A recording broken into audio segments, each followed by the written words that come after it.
I worked at Seaworld, but it's not what you think. Hello and welcome. Welcome to Input English. Today I'd like to talk about my experience working at Seaworld. Really. But I didn't work for Seaworld. I worked at Seaworld while it was being built. So I was a construction worker. I was a laborer.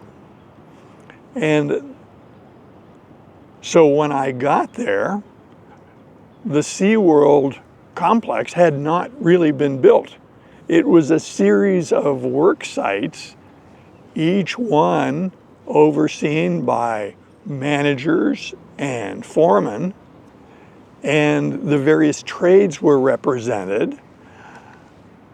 I was a laborer.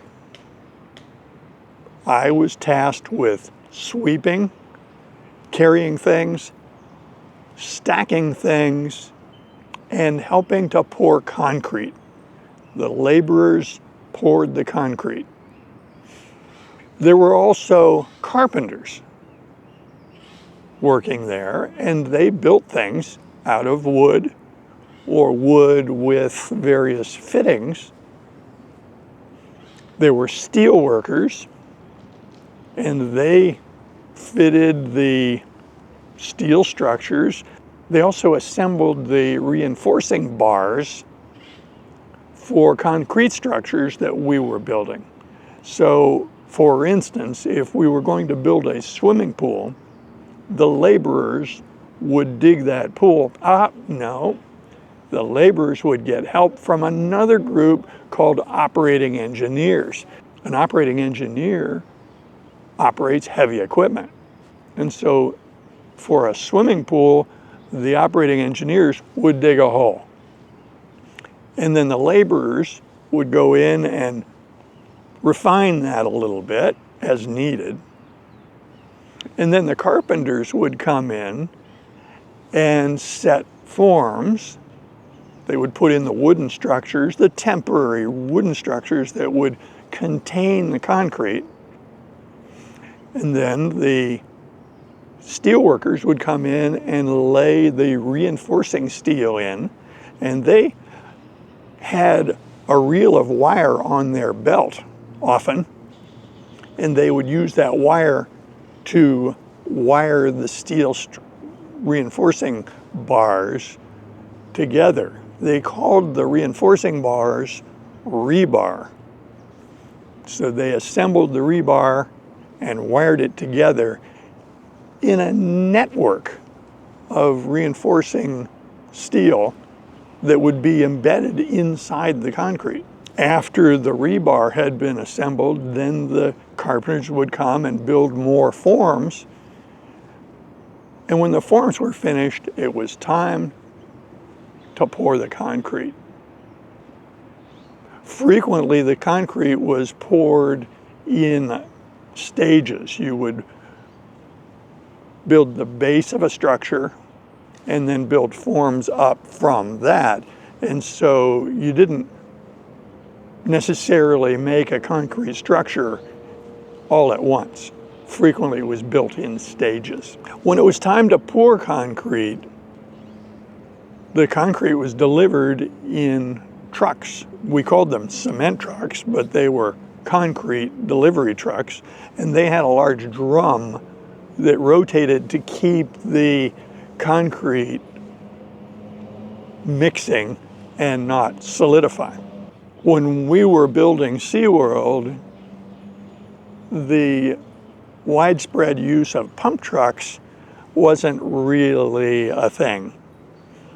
So when we poured concrete, frequently it was with a crane operator and a bucket. So the bucket was very large, heavy, made of steel, and suspended from a crane. The crane operator would put this next to the cement truck, the concrete truck, and it would get poured full of concrete. And then the crane operator would bring it in, working with our foreman, who was giving directions on where to position that bucket. When he had it in the right place, the foreman would grab the bail of the bucket and pull it down sharply, and that would open a gate and dump the concrete into the form. This is when you would find out if the forms were strong enough, and there was some risk associated with this whole process. Construction work can be dangerous. Now, while I was working there, I saw no injuries. Good for them. During that summer, I was able to see real progress in the construction. We started with bare soil, and soon there were structures that we had built that were structurally complete and would need to be finished and decorated and completed before the Seaworld facility could open. Working in that construction job was very interesting. I was a college student. I was only there for a few months. Some of my coworkers, the laborers for instance, this was their career. This was what they would do long term. And some of those fellows were characters. I can't really remember any of their names, but I remember some of their peculiar behaviors. One of the fellows liked to tell stories because he had been a junior enlisted man in the U.S. Navy and was assigned to a submarine. And so he was telling his war stories, although there was no war. He was telling his stories of his exploits as a very junior sailor on a U.S. Navy submarine. Now, how true his stories were, I have no idea, but they were stories. Another fellow I met at that job was very quiet. He was probably in his 40s, and he was easy to get along with. So one day we were having lunch, just sitting there talking, and he disclosed that he had just been released from prison. Well, this was very unusual for me to hear. It was surprising. How could a very soft-spoken guy like this, how could he have wound up in prison? I didn't really understand. And my response immediately was to say, "Why were you in prison?" And he looked at me, paused very briefly, and looked at me and said, "I killed a guy." He didn't offer any more details. I didn't ask any more questions. It was an interesting bit of information to process because what he said to me didn't match my observations. I'm talking to a very soft-spoken, gentle guy who's easy to get along with, and he's telling me he was in prison for homicide. We continued to get along fine. I had no reason to fear him, and he showed no signs of any problem with temper or criminal behavior. So it was something in his past that he casually mentioned in conversation that very much surprised me. One of the other fellows I remember from that job was a carpenter who I was assigned to help. He was building some structures in one of the buildings that we had built. He was putting up walls and half walls and things that were on the plans that needed to be built by a carpenter. My job was to bring him what he asked for. Different boards, nails, supplies. things that he would tell me to get, I would go get so that he could keep working while he had me go get things for him. That kind of a job is called a gopher job. Now that is a play on words because a gopher is an animal that lives underground, but the term gopher could be go for, and that is he would tell me to go for the nails or go for the boards and bring them back. So I was a gopher. Not somebody who lived underground, but somebody who would go get things and bring them back. Gopher. Working with this carpenter, I got to know him a little bit. And he was originally from Germany. He had a mild German accent. And some of his tools were a little different than other tools. His techniques were somewhat different as well, but they were very good. I remember one day he was showing me something that was an interesting problem.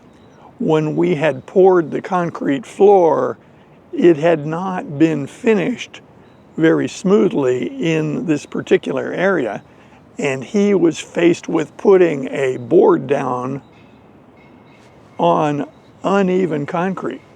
So he called me over and showed me the problem. I had no idea what he was going to do.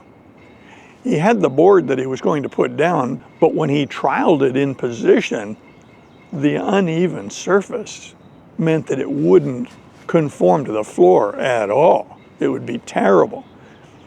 So what he did was he turned the board over and laid it next to this spot where it would be installed. And with a pencil, he made a series of sketches on the board. He just jotted some sketching of the shape of the irregularities that he saw on the floor. He then went to his toolbox and got a hatchet and made a whole bunch of cuts that were defined by those sketches that he had put on the board. He then put the board down and repeated the process until he had made the board the right shape to fit over that irregular bit of concrete. When he was finished, he affixed it to the ground and the job was done. He built that little half wall, but I had to marvel at his ability to craft that board to conform to an uneven surface perfectly. I'll never forget that. He showed me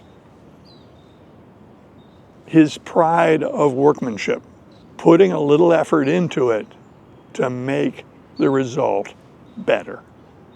And I'll never forget that. So my experiences working construction and working summer jobs were very positive, not just for the money that they generated, but the experiences. And I was very aware that there was a difference between having a summer job for a period of perhaps 2 to 3 months versus having a job for years and years and years. The summer job, the student could come in and enjoy the job without having it be super important for his or her survival. It was an experience, but it wasn't a long-term way of life. So that's the end of this episode. I hope you enjoyed it. I invite comments below, and I hope you come join us in future videos. See you soon.